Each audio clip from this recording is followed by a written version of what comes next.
Assalamualaikum warahmatullahi wabarakatuh. Sampurasun. Kumaha ye kabarna dulur dangu sadaya? Mugia sarehatnya. Mugia aya dina panang tayungan Gusti nu welas asih. Tuluy aya dina kaayaan awak cager bager. Kenging curahan rizki anu ageng tur halal.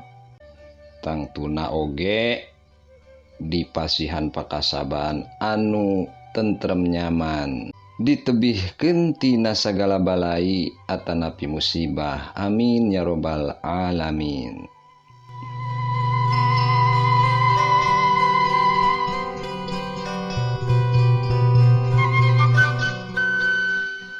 Mengucapkeun wilujeng tepang tahun Masehi. Sigana kamari wangi mah ieu dulur dangu sadaya ieu barau haseupnya ja babakaran meuleum suluh nyieun ruhak, aya nu meuleum jagong, aya nu manggang daging hayam, aya nu manggang tiiran daging kebo, daging sapi lah pokona namanya sembari ngantosan jam 12 pas. Terus ningali pepetasan kembang api dar-der-dor gurilap warna-warni di langit. Ahai tot. Sawangsulan deui emang ngucapkeun wilujeng tepang tahun 1 Januari 2020 Masehi. Mugia di tahun ayeuna sagala rupina janten leuwih bagus, leuwih endah ti tahun-tahun nu kamari. Amin ya robbal alamin.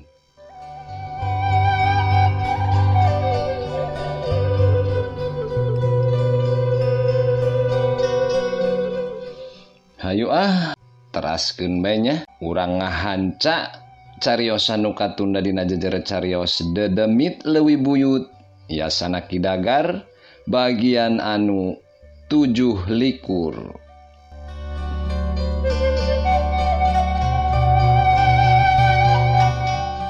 Ulah hilap cur cikopina kaparayun.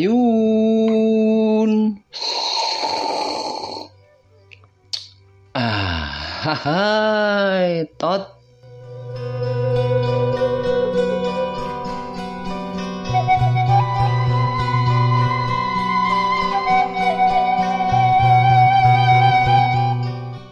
Isukna dina wanci haneut moyan, Mang Kosim ngahaja datang ka imahna Jang Suma. Tujuanana mah hayang nyilidik. Nah Jang Suma teh sakirana apaleun atawa henteu kana endog wadal nu disimpen di hareupeun imahna. Reg motor Vespa Mang Kosim eureun di buruan imahna Jang Suma. Mang Kosim turun ti motorna tuluy nyampeurkeun ka Nyi Icih, pamajikanana Jang Suma anu keur sasapu di hareup imahna. Sampurasun. Mang Kosim uluk salam. Rampes. Nyi Icih ngawalon bari seuri. Euleuh, geuningan juragan. Mangga calik gan. Jang Sumana, aya Nyi? Tanya Mang Kosim deui. Kang Suma, aya gan. Nuju ngasahari ti pengker sakedap ku abdi di sauran. Nyi Icih gancang ngaleos ka tukang.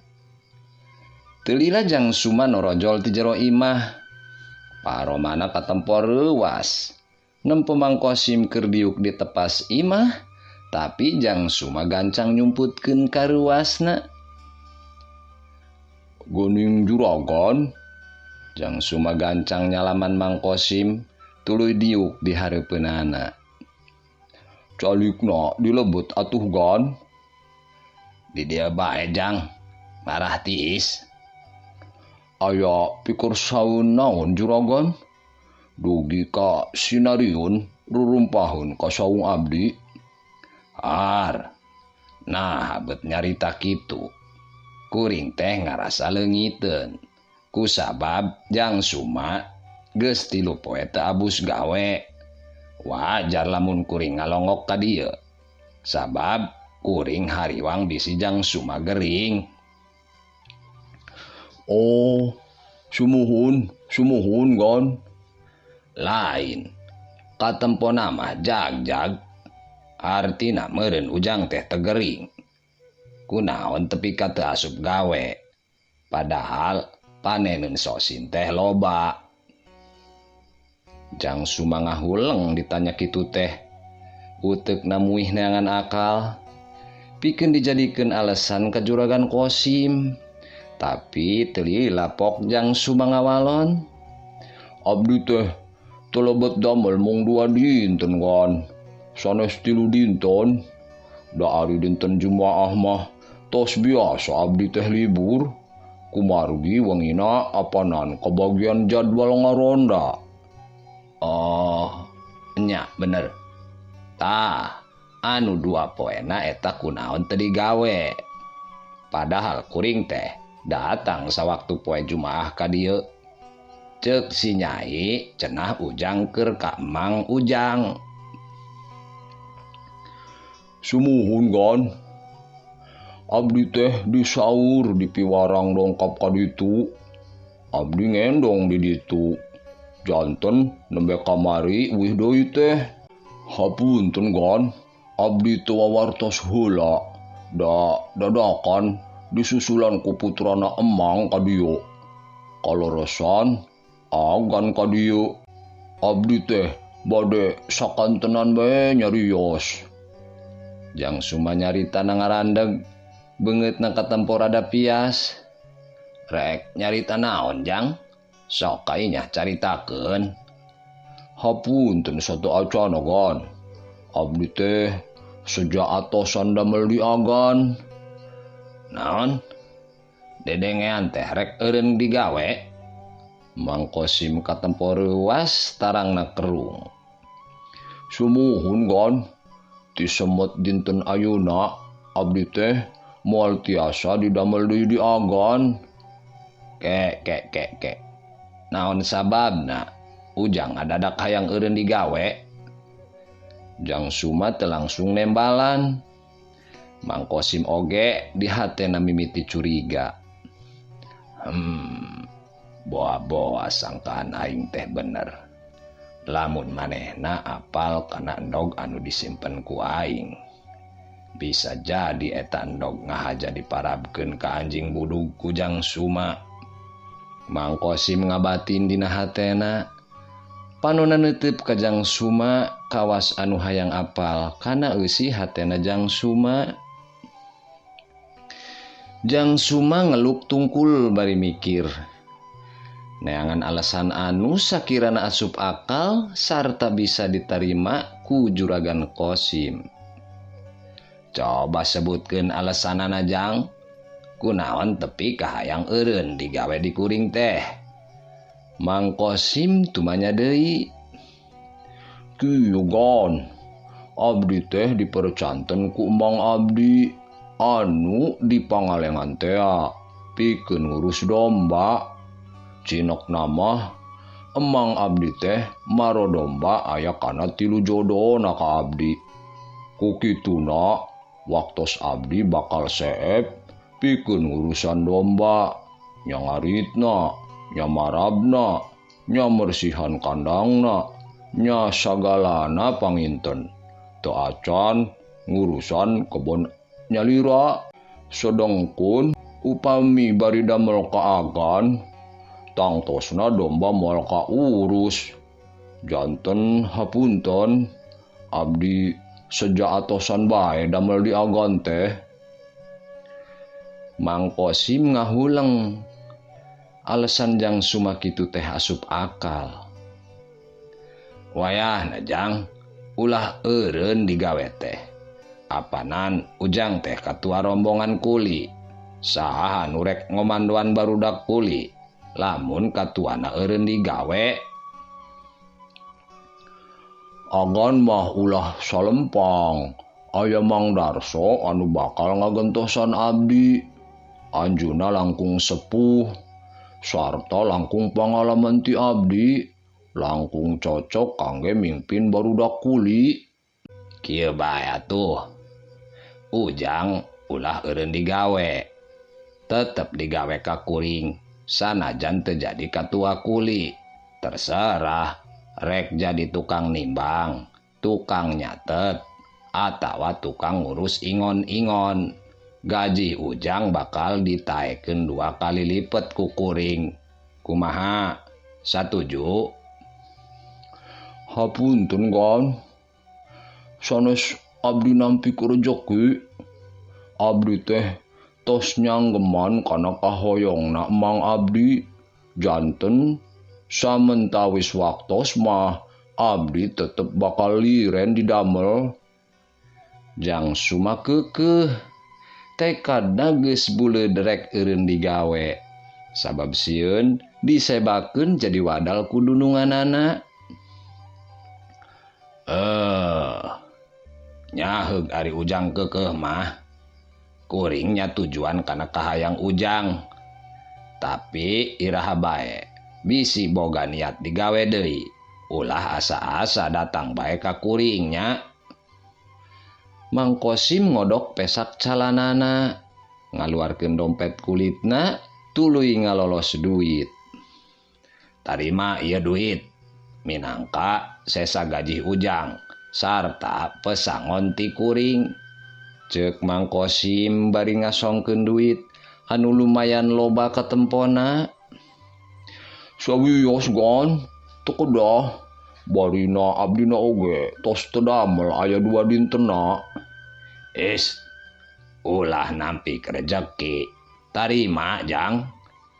Mang Kosim rek ngeupelkeun duit kana leungeunna Jang Suma. Tapi Jang Suma kekepehan embung narima.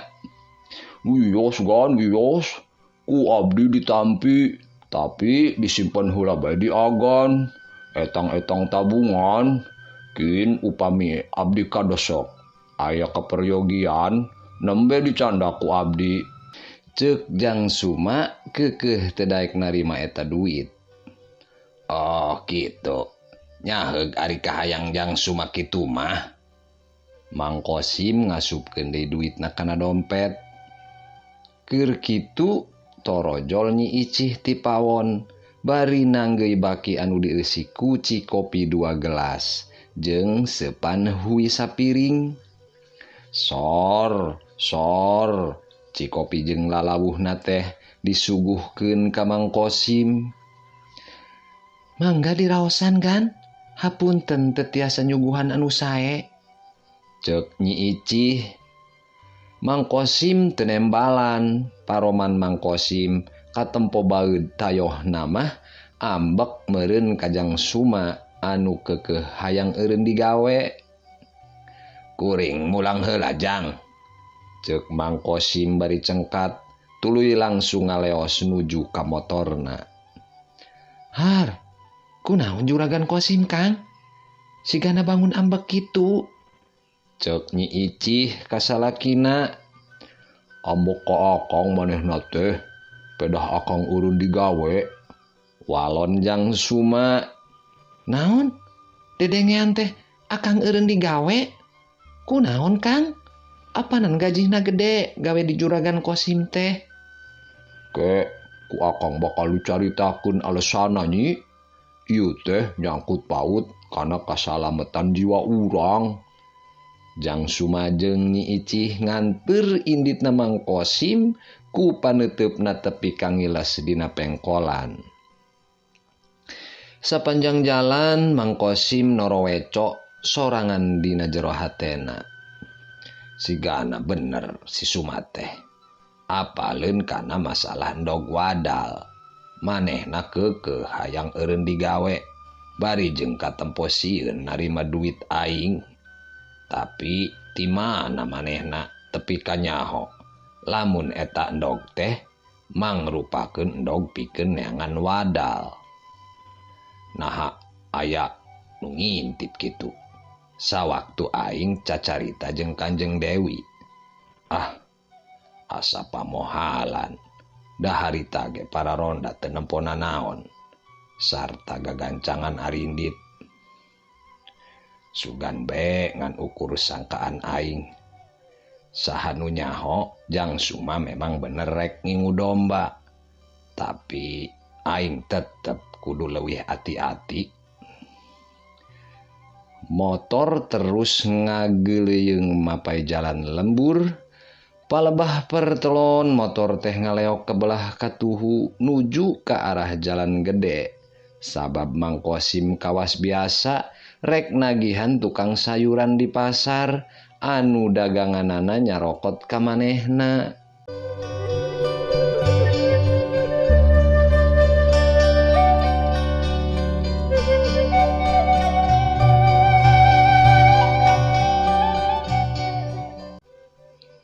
Waktu teu karasa terus nyerelek. Teu karasa gantina wanci teh ku sabab manusia betah nyicingan alam dunia. Kocapkeun harita peuting Salasa di gardu ronda 4 urang ronda anu kabagian siskamling peuting harita. Keur uplek ngobrol bari ngaropi. Nu kabagian ngaronda peuting Salasa teh Bah Omod, Mang Ade, Rusdi jeung Juragan Barkah. Salila ieu Juragan Barkah teh teu pernah milu ngaronda sabab sok diwakilan bae ku badegana nyaeta jeunatna Mang Kemed. Tapi tisaprak Mang Kemed maot. Kapaksa Juragan Barkah sorangan anu ngaronda. Rek muruhkeun ka batur ge da puguh teu boga duit sabab usahana geus bangkrut. Kebon jeung sawahna beak dijual, sawareh deui disita pikeun ngalunasan hutang. Kiwari mah Juragan Barkah teh ukur ngandelkeun dagang lauk emas di balongna anu teu pati sakumaha hasilna. Da puguh lauk loba keneh di walungan, jalma lembur tibatan meuli rea keneh anu nguseup atawa neger sarta masang bubu di walungan. Lain, peuting ieu mah asa tiris hawa teh, teu kawas biasana. Ceuk Mang Ade bari ngarongkong gelas cikopina. Cikopi ditiupan sakedeung tuluy disiripit lalaunan. Jeung mani asa jempling deui, mani eueuh sora cihcir-cihcir acan ieu teh, tembal Juragan Barkah. Lamun keayaan kawas kieu kila-kila naon nya bah? Ceuk Rusdi bari ngasur-ngasur suluh durukan, panonna ngareret ka Bah Omod minangka katua ronda peuting Salasa. Biasana mah kila-kila aya siluman anu datang rek ngaganggu. Walon Bah Omod bari ngusapan janggotna anu panjang 2 warna, sawareh masih hideung sawarehna geus bodas. Abah mah ulah nyingsieunan bah, nyaho kuring mah borangan, ke kuring teu wani mulang ka imah bah. Ceuk Rusdi bari ngised cingogona ka deukeut gardu. Lain nyingsieunan Abah marus, tapi ceuk kolot lamun peuting karasa nyecep tiris sarta taya sasatoan anu disada, tandana aya jurig atawa sabangsa siluman anu bakal datang. Bangsa sasatoan kawas jangkrik, cihcir, cari cangkas, bueuk, londok jeung anu sejena. Apanan leuwih seukeut panca indrana tibatan urang? Maranehna apal lamun sakirana aya bangsa lelembut anu rek ngaliwat atawa datang ka hiji tempat. Nu bener bah. Rusdi cengkat tuluy naek kana palupuh gardu. Rusdi diuk digigireun Mang Ade. Kalah kahanjat ka dieu Rus. Lain rek meuleum sampe. Hayo ka itu, beuleum sampeuna. Ceuk Mang Ade ka Rusdi. Ku amang we atuh. Meuleum sampeuna rada muringkak puguh bulu punduk uingna ieu teh. Walon Rusdi bari ngusapan pundukna. Dasar borangan. Mang Ade ngelehan ngolesed turun, pikeun meulem sampe anu ngahaja meunang ngalati kebona. Bener eta kila-kila teh bah? Tanya Juragan Barkah. Cek kolot mah kitu gan, ngan bae biasana cenah disusul ku sora angin atawa sora anjing babaung atawa sora koreak. Lamun kitu mah lain meureun bah. Da geuningan tita tadi ge eueuh angin anu gede, angin ngahaliwir ge teu aya. Cek Rusdi manehna teu katempo sieun teuing cara tadi. Nya bisa jadi kitu gerus. Karake cacap ucapanana Bah Omod ngadadak seor gelebug. Angin ngadadak ngagelebug tarik naker nebak kana palebah gardu ronda. Tatangkalan pating pelenod gardu ronda tepi ka ngarekot. Pes seunedurukan ge tepi ka parem. Saking ku tarikna angin anu niup ka arah gardu ronda. Atuh kabehan ngagebeg reuwas. Mang Ade jeung Juragan Barkah cengkat. Rusdi mah ngayak-yak beungeutna pias. Leungeunna muntang kana tihang gardu. Ukur Bah Omod anu katempo masih tenang teh. Cungungung, kadenge anjing babaung mani melewung, ti wetaneun lembur. Mang Ade jeung Juragan Barkah katempo regeng bari silih teuteup. Rusdi mah ngaharudungkeun sarungna nutupan sirahna. Bah Omod ge harita katempo curinghak. Bah, sigana sangkaan Abah teh bener. Ceuk Mang Ade bari ngalacat deui ka gardu ronda. Mang, ulah nyingsieunan kuring, Mang. Rusdi langsung bae nyekelan leungeunna Mang Ade anu diuk di gigireunana. Kumaha Bah lamun geus kieu? Juragan Barkah tumanya ka Bah Omod. Urang teh ronda, kewajiban urang ngamankeun lembur. Urang pariksa saha nu nyaho kaayaan kieu teh dimangpaatkeun ku jalma-jalma anu boga niat teu hade ka lembur urang. Urang nguriling ka sisi lembur belah wetan heula. Mang Ade bawa kohkol. Terus bawa obor. Hayu urang mimpitian ngaroris lembur da geus rek tengah peuting ieu teh. Ceuk Bah Omod. Bah Omod ngagilirkeun bedogna tuluy ngahurungkeun senterna. Juragan Barkah nyorenkeun bedogna oge anu tadi mah digolerkeun dina palupuh. Mang Ade turun tuluy nyokot kohkol leutik nu ngagantung sisieun kohkol badag nu aya di popojok hareup gardu ronda. Daek teu daek Rusdi anu borangan ngolesed turun tuluy nyeungeut obor. Manehna embung lamun ditinggalkeun sorangan di gardu ronda. Opat urang ronda leumpang patutur-tutur.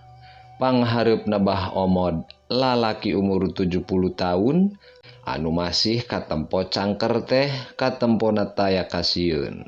Senter sorat-sorot ke tempat-tempat anu bala dikencak katuhueun jalan sakapeung nyorot jauh ke arah hareup.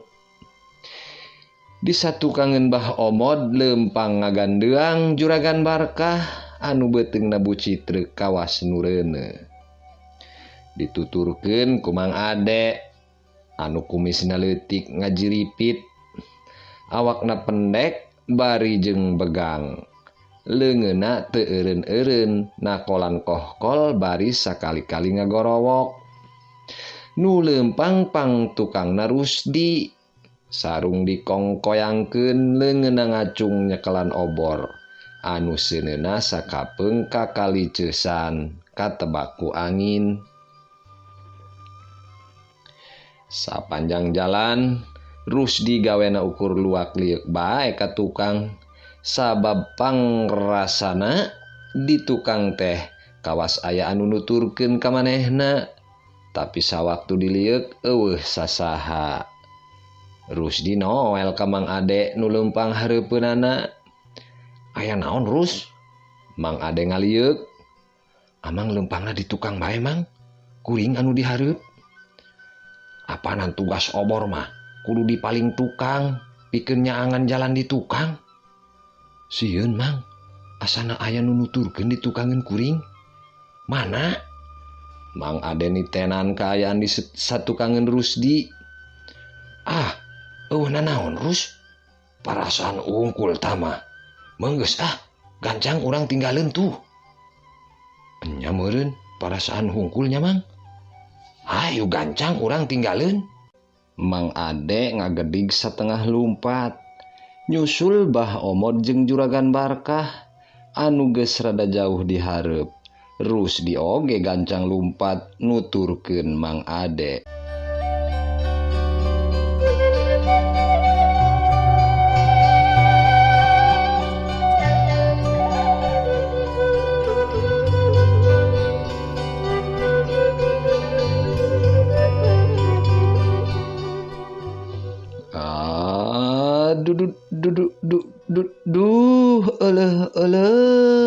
Hahai tot waktu sena dulur dangu sadaya tanya kapan emang tunda heula semet dieu ieu hanco dongeng mugia urang tiasa patepang dangu deui di cariosan anu salajengna tangtosna urang sadaya dipasihan yuswa nu panjang tur barokah. Amin ya robbal alamin. Sawangsulan deui emang ngucapkeun wilujeng tepang taun 1 Januari 2026 Masehi. Mugia di taun nu anyar ieu urang tiasa leuwih bagus ti kahirupan nu di taun kamari. Amin ya robbal alamin. Emang nyuhunkeun dihapunten tina sagala kalepatan atanapi kakirangan. Boh tina medarkeun ieu dongeng atanapi tina ucap-kecap bahasa Sundana, urang pulungan nu arendahna, nu bagusna, nu baikna, urang alungkeun nu barututna. Emang seja undur diri. Akhiru kalam. Wassalamualaikum warahmatullahi wabarakatuh. Permios.